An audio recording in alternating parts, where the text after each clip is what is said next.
دھیرے دھیرے بہت محنت کے بعد ایک بہت بڑی کشتی تیار ہو گئی۔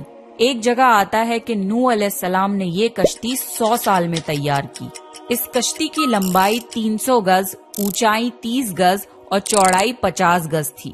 ایک اندازے کے مطابق اس کشتی کی لمبائی 1 کلومیٹر سے زیادہ تھی اور گہرائی 30 ہاتھ تھی۔ یہ کشتی عام کشتیوں کی طرح اوپر سے کھلی ہوئی نہیں تھی، بلکہ اس کو جیسے نیچے سے بند کیا گیا تھا ویسے ہی اوپر سے بھی بند کیا گیا تھا، تاکہ اوپر سے جو بارش برسے وہ انہیں نقصان نہ دے۔ اس کشتی کے 3 فلورز تھے اور ہر فلور میں ایک دروازہ تھا۔ اللہ نے نوح علیہ السلام کو حکم دیا کہ مومنوں کو اور اپنے گھر والوں کو اور زمین پر بسنے والے تمام جانوروں کا جوڑا جوڑا اس کشتی میں سوار کر لو۔ پھر اللہ نے آسمان اور زمین میں سے پانی کھول دیا اور سیلاب آ گیا۔ اس سیلاب نے دنیا میں رہنے والے انسان اور جانور سب کو غرق کر دیا۔ طوفان کا پانی پہاڑوں سے بھی اوپر ہو گیا اور صرف نوح علیہ السلام کی کشتی اس طوفان میں باقی رہی۔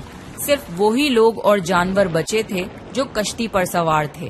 اتنے بڑے نبی ہونے کے باوجود نوح علیہ السلام کا بیٹا کشتی پر نہ آیا۔ نوح علیہ السلام نے اسے پکارا کہ میرے بیٹے اس کشتی میں آ جا اور کافروں کا ساتھی نہ بن، لیکن اس نے کہا کہ میں کسی پہاڑ کی چوٹی پر پناہ لے لوں گا جو مجھے اس پانی سے بچائے گی۔ نوح علیہ السلام نے فرمایا کہ آج اللہ کے حکم سے کچھ بچنے والا نہیں مگر وہ ہی جس پہ اللہ رحم کرے۔ باپ اور بیٹے کے درمیان یہ گفتگو جاری تھی کہ ایک طوفانی موج نے ان کے بیٹے کو غرق کر دیا۔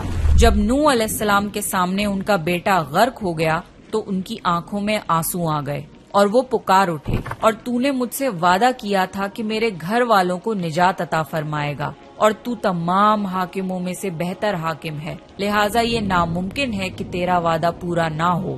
اللہ نے فرمایا، اے نوح، وہ تیرے اہل سے نہیں تھا کیونکہ وہ کافر تھا۔ کفر نسب کو ختم کر دیتا ہے۔ اللہ نے نوح علیہ السلام سے فرمایا کہ آپ ہرگز وہ چیز نہ مانگیں جس کا آپ کو علم نہیں۔ نوح علیہ السلام یہ بات سمجھ گئے اور فوراً اللہ سے توبہ کی۔ فرمایا، اے میرے پروردگار، میں تیری ہی پناہ چاہتا ہوں اس بات سے کہ تجھ سے وہ مانگوں جس کا مجھے علم نہیں۔ اگر تو مجھے نہ بخشے گا اور مجھ پر رحم نہ کرے گا تو میں خرابی والوں میں ہو جاؤں گا۔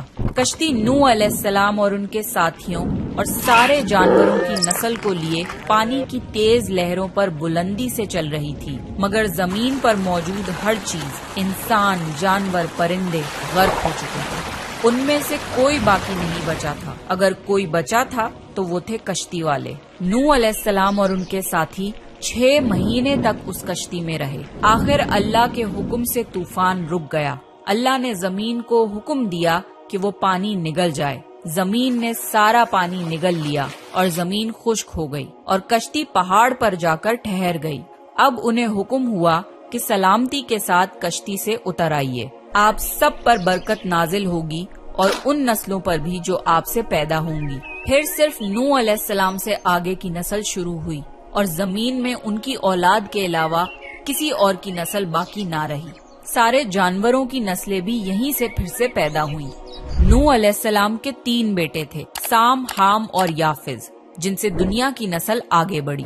سام کی اولاد گندمی رنگ کی تھی۔ عرب ممالک سیریا، فلسطین اور اسرائیل کے لوگ سام کی اولاد ہیں۔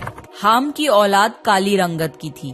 افریقہ، ایبوریجنل آسٹریلیا، انڈیا، ایجپٹ اور سوڈان کے لوگ حام کی اولاد ہیں۔ گوری رنگت کے لوگ یافز کی اولاد ہیں۔ چائنا، جاپان، کوریا اور یورپ کے لوگ یافز کی نسل ہیں۔ نوح علیہ السلام کا چوتھا بیٹا جو ایمان نہ لانے کی وجہ سے برباد کر دیا گیا تھا، اس کا نام کنان تھا اور اس سے کوئی نسل آگے نہیں بڑھی۔ قرآن میں اللہ نے فرمایا، اور ہمیں نوح نے پکارا تو دیکھ لو کہ ہم کیسی اچھی دعا قبول کرنے والے ہیں۔ ہم نے اسے اور اس کے فرما برداروں کو اس زبردست مصیبت سے بچا لیا اور اس کی اولاد ہم نے باقی رہنے والی بنا دی۔ طوفان کے بعد نوح علیہ السلام 350 سال زندہ رہے، پھر نوح علیہ السلام فوت ہو گئے۔ نوح علیہ السلام کی کشتی آج بھی موجود ہے۔ ریسرچرز نے ترکی میں اس کشتی کو ڈھونڈ لیا ہے۔ قرآن میں اللہ نے فرمایا، اور بے شک ہم نے اس واقعے کو نشانی بنا کے باقی رکھا، پس ہے کوئی نصیحت حاصل کرنے والا؟ لوگ سٹوریز کو تو ڈینائی کر سکتے ہیں پر ایویڈنسز کو ڈینائی نہیں کر سکتے۔ نوح علیہ السلام کی یہ کشتی ایک بہت بڑا ایویڈنس ہے اس پورے واقعے کا۔